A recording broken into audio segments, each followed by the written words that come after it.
how are Indians cheating native Texans out of apartments?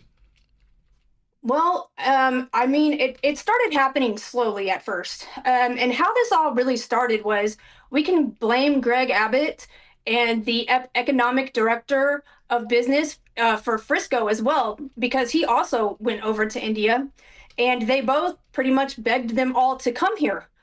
Um, and before they buy a house, a lot of the time, the men will come here first and they will lease up a bunch of apartments and they do it. Some of them will get qualified and then they'll go back to India. And then you'll have some random person picking up the keys that didn't get qualified and they start living there. And it just happens on this really big scale that you can't possibly control it. Um, they will, once they get into the apartments, kind of like I said in my speech, they will advertise it. They have various Indian Facebook groups that are catered towards them, and they will advertise the apartments for rent on the Indian Facebook groups, and they'll kind of rotate in and out of the apartments through that. Okay, so now, Kelly, anybody can hear that and understand, well, that's not fair, but isn't that also illegal? Yes, so it's against most property management's policies to do it like that, yes. Is there any criminal charges? Are we just breaking the property management policies, or is there housing discrimination laws that actually kick in? So you are breaking the apartment policy, and it is unfair housing code to discriminate based on race. But and I don't understand why this isn't being addressed or policed. And I think it's because everybody's too scared to be called a racist. And I guess the apartments just, their motto is, hey, as long as they're paying their rent, right? But it's not fair to everyone else. Okay, so let's talk about the housing side. They go in, they get an apartment, and they keep it within the Indian community, shutting out everyone else. How are they doing this with actual houses? Okay, so they go in, they have a lot of cash. They're buying a lot of these houses, these $1 million homes with cash. And they are opening H-1B businesses. I don't know if you've heard Sarah Gonzalez. She's done a lot of reporting on this in Frisco. Yep. But what they're doing is they'll buy the houses, and then a lot of the owners will return to India. And I've had someone else research some of the addresses, and they're listed as homesteaded on the Central Appraisal District website. But they'll advertise it again on these Indian Facebook groups, and they're renting out every single room in the house, even the living room, and then they're also running their businesses out of them as well. So they're not treating these homes, a lot of them are not treating these homes as like family homes. They're being treated as businesses. And even the home builders, I noticed, are starting to kind of cater to this model because the home builders know who their clientele is, right? My husband and I went and walked one house that was built, and it was in the neighborhood called The Grove. It had 5 bedrooms and 6 bathrooms. And then it had another room that they're calling a central command center. And I have a video of it on my Twitter or my X account. And it is just this room where it's one really long desk where multiple people can sit in and plug in their computers and work from. So it's even like the home builders in the area kind of know what these houses are being used for.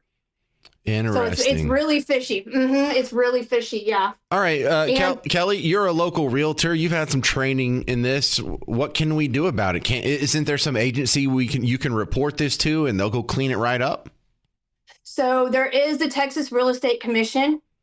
And I've heard from a lot of other people that they complained about a particular real estate agent because he was the Grove in Frisco was advertising him that he can bring a lot of Indian buyers to their community, which goes directly against TREC policy. And nothing's being done about it. So everybody is kind of frustrated, upset, confused. And that's kind of why I went and spoke up at the Frisco City Council meeting, and then the city council is telling us, well, it's not our problem. You guys need to go to the correct authorities. We're not the federal government. Well, who are we supposed to talk to when the federal government isn't doing anything anyway? And I mean, we all know Greg Abbott's true motives. Obviously, they want to replace Americans. There's already, because my kids went to Frisco ISD. I saw the demographics change. The middle school my daughter went to is now 70%, probably more Indian. And you have to remember, a lot of these Indians that are here, they're not even citizens. They're on H-1Bs. So their kids are not even citizens. So they're bringing an entire population of H-1B employees and children who are now they're taking away opportunities from our American kids, and they're not even citizens of this country. So the people we're supposed to call, the Texas, what'd you call it, like real estate commission? The Texas Real Estate Commission, yeah. But that's not a police force. No, it's not. I mean, I don't know what the police can do about this.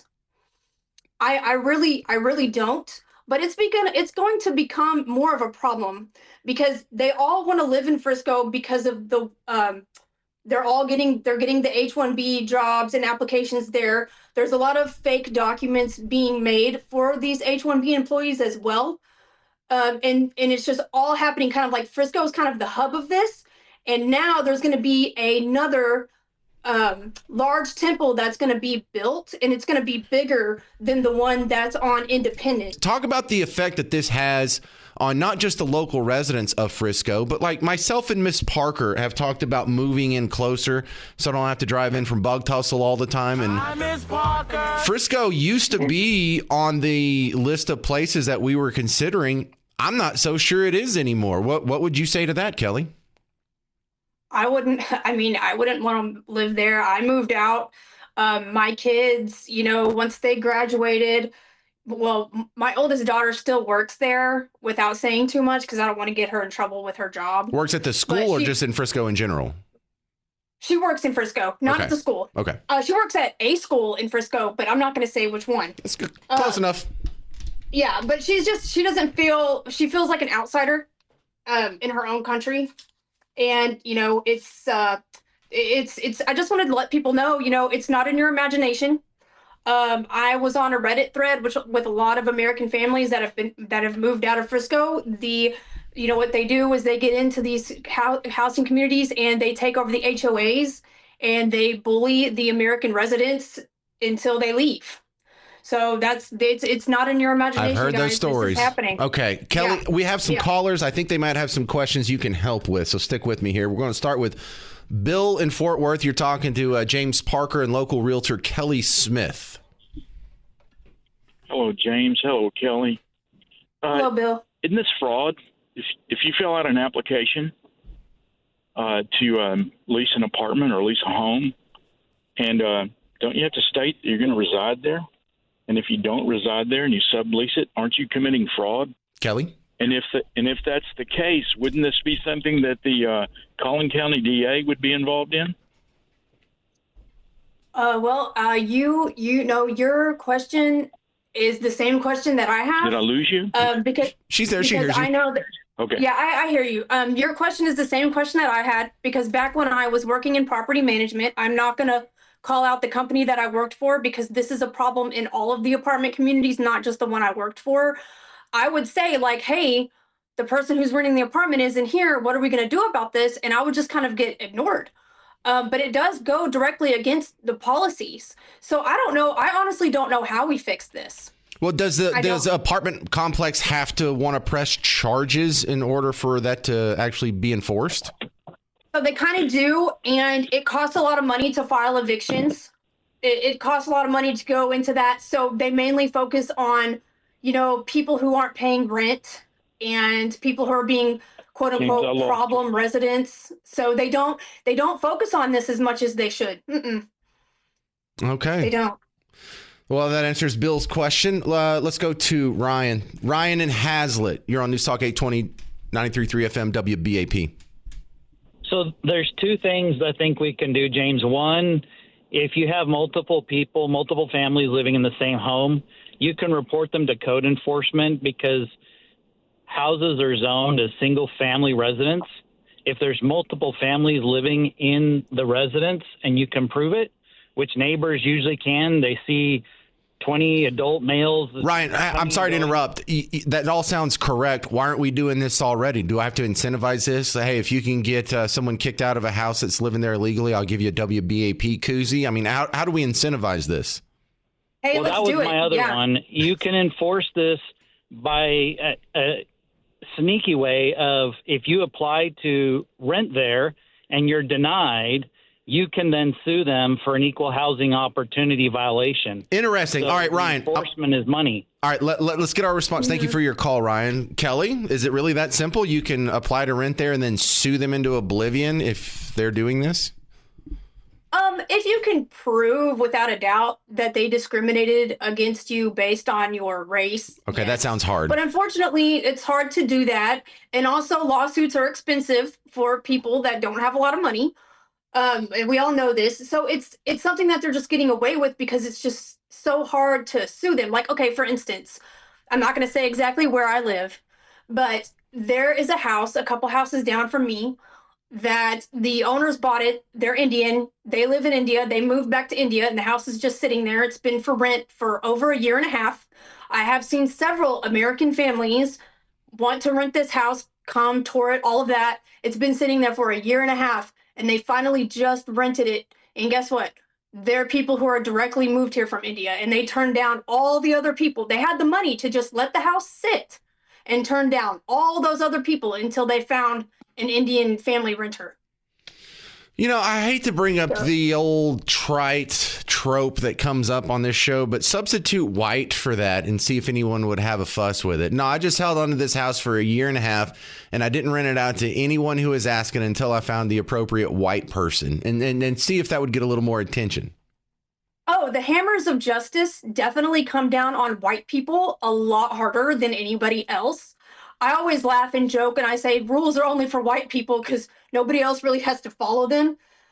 Especially with this one particular, with the real estate industry. I'm telling you, when I first got my license in 2019, one of the first things one of my mentors told me was, don't try to work with the Indians because they only work with other Indians. And I had just got done taking tons of classes telling me that I'm not allowed to discriminate against others based on race or nationality. And then they tell me, hey, the Indians only work with other Indians, so don't even bother. All right, we're continuing. So, I mean, I just think that's funny. One more question for Kelly Smith, a local realtor on the Indian housing discrimination. This is Keith in Garland. You're on WBAP. Hey, Keith. Hey, how's it going, James? Go ahead. Hey, actually, I'm headed to the Grove right now. I do a lot of homeowner service, and I've been doing it a long time. I've seen it change through the years. It used to be 50-50, something like that, but it's 95% now. And when I go into these homes, it's set up like an office. There's multiple rooms, computers. It doesn't look like a home downstairs. They've never let me upstairs. Turn them in. Give us these addresses, and we'll turn them in. Can you do that? Can you help us out with that? Yeah, I'll do it. And it's Mosaic, the Grove, Star Trail, 10 Mile. All right. Hey, all right, hang on a second. Keith, I'm going to hang up on you here. Just get your answer off the radio. Kelly, is this like arbitrage? Can you be the person who receives the tips here where suspicious behavior is going on and then act on it? I don't want to be that guy. I'm not very responsible. Yeah, go ahead and email me. My email is linked on my X. It's kellyistoristtx@gmail.com or something like that. I do have a tip email set up, but keep in mind I am a one-man operation, so if it takes me a minute to get back to you, it might take a minute, but I am going to go back to Frisco City Hall and do another speech. So if you've got more tips for me, bring them my way because I'll shove them in the mayor's face. All right, Kelly is so right. Is her on X. Kelly is right. TX is her Twitter handle. Thank you very much for coming on the show and sharing some of this. The James Show Podcast.